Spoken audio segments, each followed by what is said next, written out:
বাদিকটা square করলে কি আসবে এস এম অফ এক্স পুরোটার স্কয়ার, তার ইন্টিগ্রেশন হবে মাইনাস পাই থেকে পাই এর মধ্যে। পরের কথাই করি, এটা অনেক বড় একটা লাইন। বাদিকটা আমাদের স্কয়ার করলে আসছিল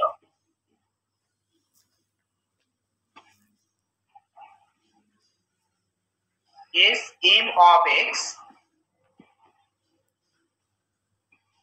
এই পুরোটার স্কয়ার, তার ইন্টিগ্রেশন করব আমরা মাইনাস পাই থেকে পাই ডিএক্স সমান, দেখো ডান দিকে স্কয়ার করলে কি আসবে, দেখো এটা হচ্ছে এ আর সামেশন সূত্র এটাকে বি ধরে নাও, তাহলে এ প্লাস বি তার স্কয়ার করতে হবে, তার মানে এ square plus 2 A B plus B square. বুঝতে পারলে? এ স্কয়ার করলে কত আসবে এখানে a0 স্কয়ার বাই 4, তার ইন্টিগ্রেশন হবে মাইনাস পাই থেকে পাই এর মধ্যে। দেখো ভালো করে দেখো, তাহলে এইখানে আসবে যেটা 1/4 a0 তার স্কয়ার। এবার যেহেতু কনস্ট্যান্ট মান এটাকে আমি আগেই ইন্টিগ্রেশনের বাইরে বার করে দিয়েছি, ইন্টিগ্রেশন হবে শুধুমাত্র মাইনাস পাই থেকে পাই ডিএক্স। এটা কার জন্য হলো a স্কয়ার টার্মের জন্য। আচ্ছা এরপর কি আসতে হবে তো 2ab সেই টার্মটা। আচ্ছা এখান থেকে দেখো যে 2ab টার্ম করলে কি আসছে, এখানে 2ab এটা করলে কি আসছে বলো তো a0 ইনটু এই সামেশনটা, এটা কেটে যেত, তাহলে a0 ইনটু এই সামেশনের মধ্যে পুরোটা, ওটা লিখে নিই এবার। দেখো তাহলে এখন 2ab টার্ম করার সময় 2 আর হাফ কেটে গেছে, শুধুমাত্র a0 পড়ে আছে, আর সামেশনের মধ্যে কি থাকবে n সমান 1 টু আপ টু m। প্রথমটা ছিল an cos nx, আমি বলেছিলাম যে প্রত্যেকটাকে মাইনাস পাই থেকে পাই তার মধ্যে ইন্টিগ্রেট করতে হবে, যেহেতু an কনস্ট্যান্ট ওটাকে আমি ইন্টিগ্রেশনের বাইরে রাখবো, minus pi to pi cos nx dx plus পরেরটা কি আসবে bn sin nx, হ্যাঁ bn এর সঙ্গে sin nx, এটাকে ইন্টিগ্রেট করব মাইনাস পাই থেকে পাই এর মধ্যে dx, আর ব্র্যাকেট কমপ্লিট করে এটা হলো আমাদের 2ab টার্ম, এই মানটা আসলো। আর কি পড়ে আছে b square term, b square term. বেশ আমি যে লিখছি আমি, দেখো b স্কয়ার টার্ম করলে কি আসলো, b স্কয়ার মানে কি বলতো এই সামেশন শুদ্ধ পুরোটা স্কয়ার করতে হবে, তাই তো? তো লিখে নিও ওটা এবার, প্লাস a0 বাদে বাকি যেটুকু আছে তার স্কয়ার। হ্যাঁ তাহলে প্লাস সামেশন n সমান 1 টু আপ টু m, এখানে কি আসছে দেখো an cos nx plus bn sin nx, ঠিক আছে? এই সামেশনের মধ্যে যেটা রয়েছে এই পুরোটা স্কয়ার, এটা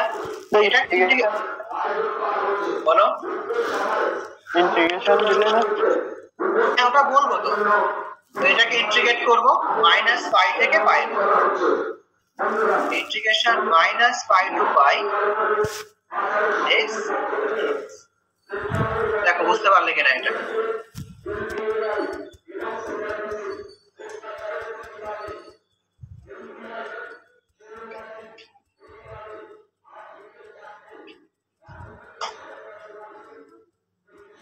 ঠিক আছে এটা?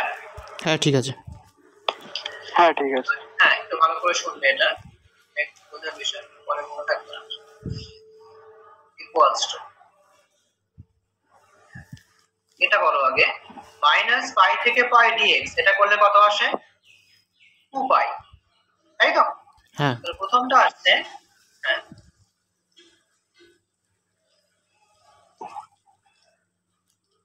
a0 স্কয়ার বাই 4 ইন্টু 2 পাই, প্রথমটা থেকে আসলো। বলো, আচ্ছা এই মাইনাস পাই থেকে পাই cos nx এই মানটা কত? 0 আর মাইনাস পাই থেকে পাই sin nx এই মানটা কত? কত 0 আসবে এটা? 0 0। ওই যে অর্থগোনাল ফর্মুলি সেখানে বলেছিলাম,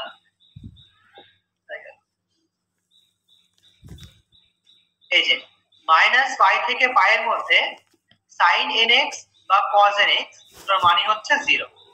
ওই দুটো ইন্টিগ্রেশনের মান তারা এখন 0।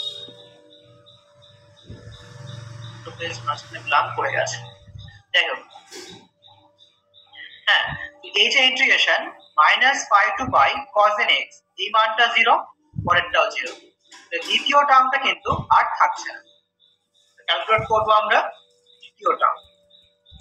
দেখো এইখানে বলি, আচ্ছা আগে আমি এই সামেশনটাকে লিখে নিই, তারপর বলছি। সামেশন n সমান 1 টু আপ টু m।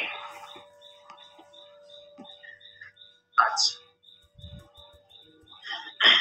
এবার খেয়াল করো, এই যে ভেতরেরটা এটা আবার স্কয়ার, তো এটা স্কয়ার করলে কি আসতো? তো a square plus 2ab plus b square এখান থেকে আবার আসতো, ঠিক আছে?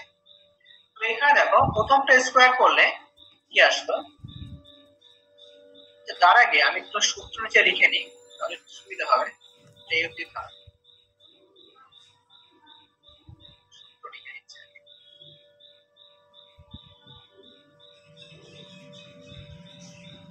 ইন্টিগ্রেশন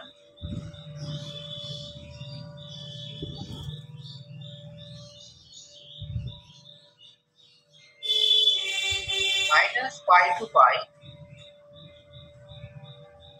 হোল স্কয়ার nx এটা সমান কত আসে?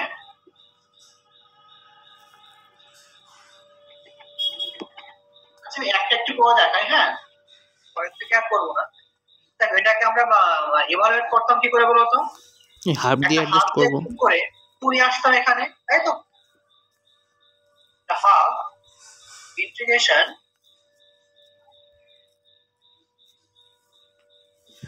মাইনাস পাই টু পাই কি আসতো এখানে? 2 হোল স্কয়ার nx, তার মানে আসলে 1 প্লাস cos 2nx dx। এটা করলে কত আসতো? প্রথমটা দেখো, minus pi to pi 1 dx এটা করলে কি আসতো? শুধুমাত্র x, রেঞ্জ বসালে কত আসতো? পাই মাইনাস অফ মাইনাস পাই 2 পাই, 2 পাই আর বাইরে হাফ, এটা। আর পয়েন্ট ইন্ডিকেট করলে কি আসতো? sin 2nx by 2n। sin 2nx যার মান মাইনাস পাই থেকে পাই, তো sin 2n পাই সেই মানটাও 0, sin মাইনাস 2n পাই সেই মানটাও 0। এখান থেকে আসতো 0, সামনে আসলে পাই। একই রকম ভাবে মাইনাস পাই থেকে পাই এর মধ্যে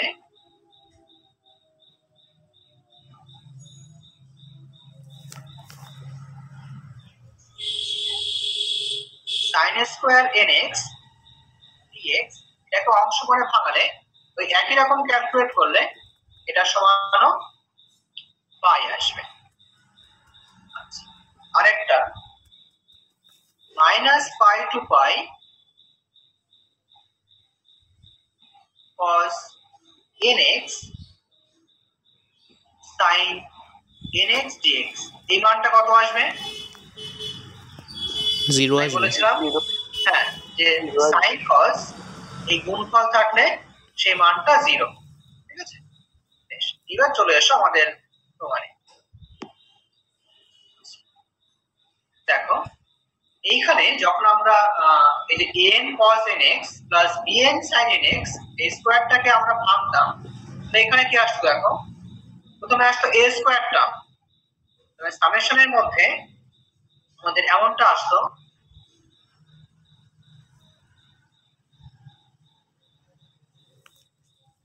an তার স্কয়ার, এখান থেকে কি আসতো যে integration minus pi to pi cos square nx dx, এটা আসতো না? ভালো করে খেয়াল করো, এটা আসলে ইন্টিগ্রেশন কি আসতো minus pi to pi cos square nx dx, এটা আসতো তো? হ্যাঁ। তাহলে এখন ওই মাইনাস পাই থেকে পাই cos স্কয়ার nx dx, তো dx দিইনি এখানে, এটা সমান কত? পাই। পাই নিশ্চয়ই কি গুণ থাকতো?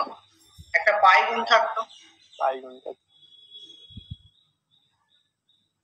আচ্ছা, এখানে dx ছোট করে লিখে নেই, যাই হোক।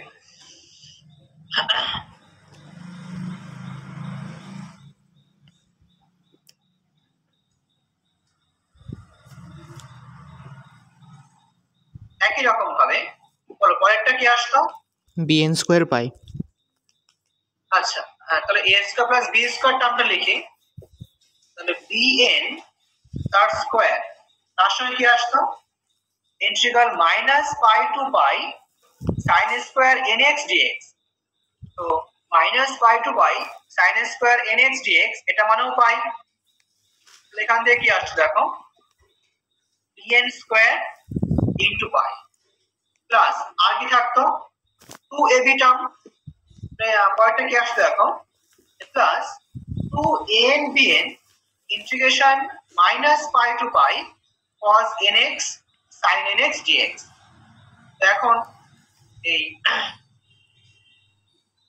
Minus pi to pi cos nx sin nx dx সেই মানটা 0, 2ab টার্ম সেটা কিন্তু আমাদের 0 চলে আসবে, মানে ইন্টিগ্রেশনের মানটা 0। এইখানে আমাদের আর কিছু করে থাকতে হবে। এবার এই সবার থেকে এই পাইটাকে বাইরে কমন নিয়ে নাও, পাই ইনটু এখানে 2 আর 4 কাটলে half a0 square plus summation 1 to up to m